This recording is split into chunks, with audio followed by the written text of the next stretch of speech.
We're still talking daily money. We'll talk money, money management, money issues, money problems, money growth. We're going to keep talking that for a while because it's one of the biggest questions and one of the biggest obstacles that people face is how they all, it's always this aspiration of having more money, desiring more money. We all desire. I think we all could use, no matter how much money, everybody feel like, well, I could use an extra, little extra. So giving practical tips and not so practical tips on how to accomplish that.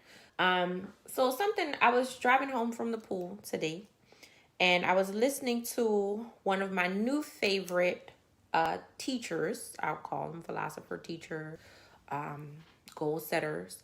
To listen to is William Murphy.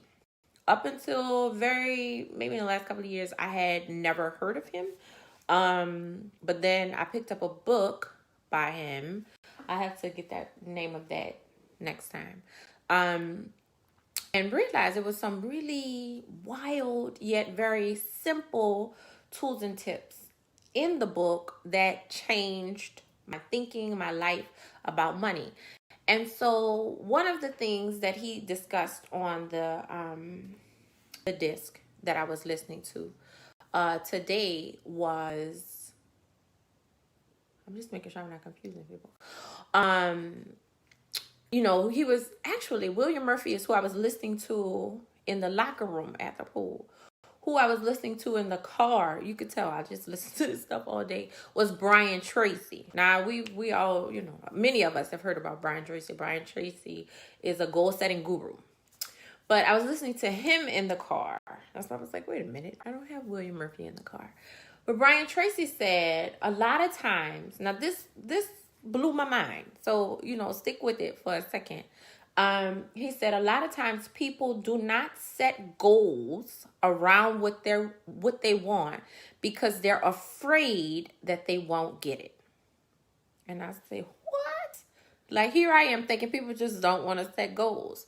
But he said people will not set goals. People don't like to set goals around what they want because they have a fear of failure. And we do know a lot of people have a fear of failure. There's also a fear of success. Now, I knew that one because I have clients who are afraid. And I know mildly successful people who are afraid to be big. But he said people have a fear of failure. And that is what causes them to not set goals. So people will not write out, I want this, I want to do that, I want to accomplish this by this date because they're afraid that it won't happen. And so he said, but if you never set a goal, you can ensure that many of the things that you desire, you'll never have. So it goes both ways. And so I really wanted to dive into that because I am, in case you don't know, I am Dr. Sheikah Square, and I am a goal setter. I love goals. Like they have changed my life. I have been able to accomplish many of them, but some of them I had to push back some deadlines, and I've learned so many things over the years. And I wrote a book that really dives very deeply into the power of goal setting and how to do it. 21 Day Word Revolution was actually my first book. If you're looking to learn how to set goals and why to set goals, that book dives in it on another level. Books after that, I mentioned goal setting and, what you should add, but that's your foundational piece, 21 Day Word Revolution. However, in setting goals, I have had some I've had to push back. I never cancel a goal. I never say, well, I'm just not going to strive for this. I'll push it back. Well, maybe I need to add some extra work. Maybe I need to do a little more to get to this goal. And so with goal setting, I will move the date back, but I never cancel a goal. And more recently, a goal I set a couple of years ago, which at the time when I said it was like, ooh, this seems like a lot. I wanted to have a podcast. I'm going to let that sink in. I wanted to have a podcast. And for everybody that listens to women that make money on Apple, Google, Spotify, all of that. Thank you. However, I wanted a podcast. I just got invited to be on iHeartRadio, which is a feat in itself. It was exciting. It was amazing. I was asked to be a regular on iHeart. I have my own little session, my own little segment on iHeartRadio.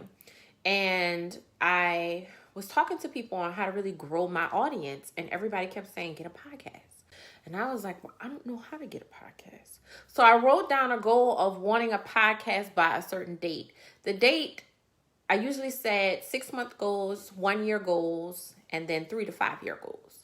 It was in my 1-year goal, I know, but I didn't know how to go about it. So I was very specific about what I wanted, and I left it. I released it. And we can move forward like maybe 2 years, because I was asked to be on iHeart, I think in 2018. So, yeah. And now I have a podcast, and I almost cried. Like, it took a little longer than I thought, but I still accomplished it. And I think I accomplished it when I was a much better speaker. Starting out on iHeart, I gave my full self. I gave all of me.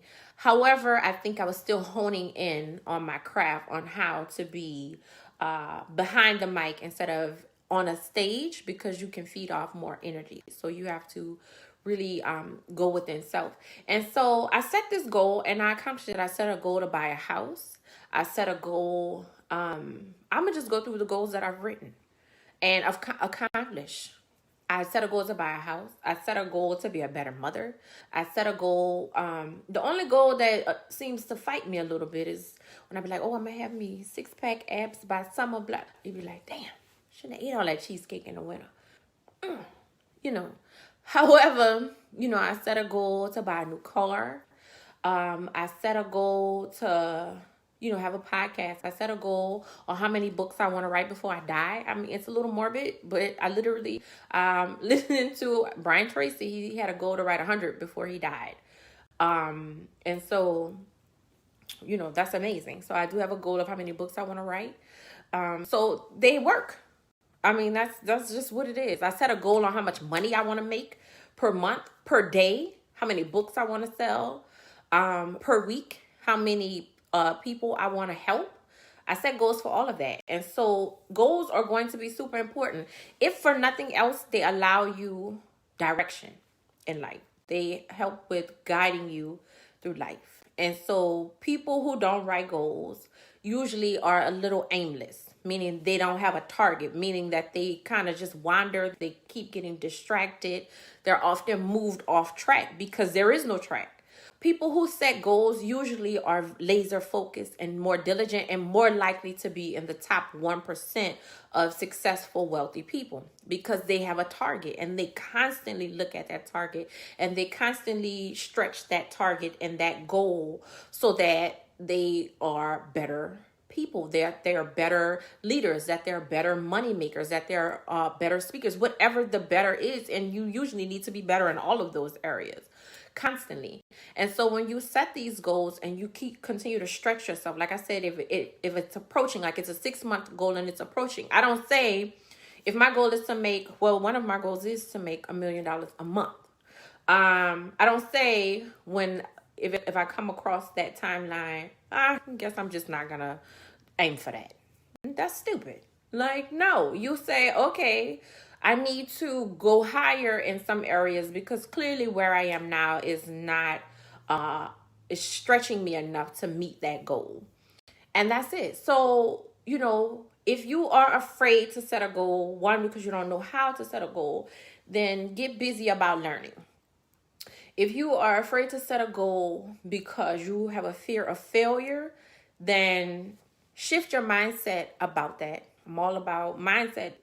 Is the biggest thing that I did in my entire career to change my life. It wasn't work more. It wasn't, network more. It was shifting my mind about those things. But if you have a fear of failure and you won't set goals because you're scared that you won't do it, then you have some mind work to do so that you can start to have the life and the money that you desire. So, and I talk a lot about that in all of my resources because it is important. Money management and entrepreneurs, we dive into how to make the money once you are aware that you need to shift your mind. And it's all about the mind as it relates to money and money as it relates to mind. And so it's a great mindset and money course to enroll in.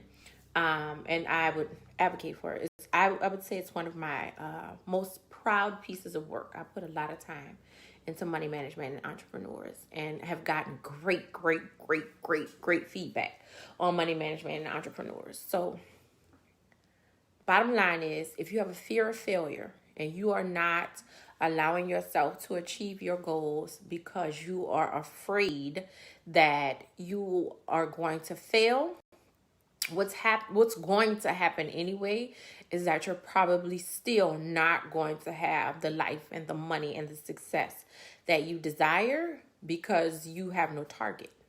You have no aim. And without an aim, life really is aimless. No pun intended. Or intended, the pun was. So, get busy really deciding what you want and how you want your life to look. And then once you do that, I'm pretty sure, like from my experience and my experience with my clients, life changes. Life is better. Life looks better. So that would end what I wanted to discuss today.